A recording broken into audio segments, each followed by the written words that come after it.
মাত্র ১০০ টাকা দিয়ে ঘুরে আসলাম কুয়াকাটা কাউয়ার চর। এখান থেকে শুরু হয় সূর্যোদয় এবং সূর্যাস্তয়। পরিবেশটা ছিল খুবই মনোরম পরিবেশ। একদম ফ্যামিলি সহ বের হয়ে গেলাম কুয়াকাটা কাউয়ার চরের উদ্দেশ্যে।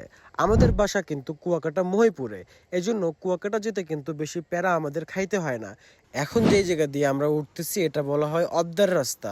আমাদের বাসা হচ্ছে নিচে আর উপরে হচ্ছে অবদার রাস্তা, এই জন্য নাম দেওয়া হয়েছে অবদার রাস্তা। তাই উঠতে একটু প্যারা খাইতেছে সবাই।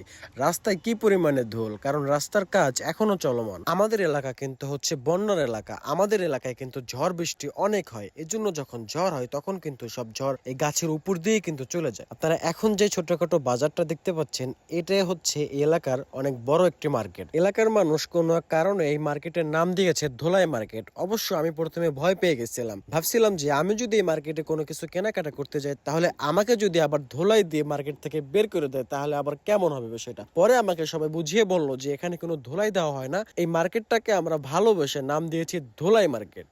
যাই হোক, দীর্ঘ ১ ঘন্টা পর কিন্তু আমরা পৌঁছে গেলাম আমাদের সেই গন্তব্যস্থানে। এসে কিন্তু খুব ভালোই লাগতেছে। এসেই কিন্তু হচ্ছে প্রথম লুকটা থাকবে হচ্ছে এরকমের। আপনারা যারা হচ্ছে সূর্যোদয় এবং সূর্যাস্তয় দেখতে আসবেন তাদের কিন্তু আসতে হবে একদম সকালবেলা, আর যারা সূর্যাস্তয় দেখবেন তাদের কিন্তু আসতে হবে একদম বিকেল বেলা। পরিবেশটা কিন্তু ছিল খুবই মনোরম পরিবেশ। আপনারা যারা হচ্ছে দোলনায় চড়তে পছন্দ করেন তারা কিন্তু এভাবে দোলনায় চড়তে পারবেন, এখানে সেই ব্যবস্থাও আছে।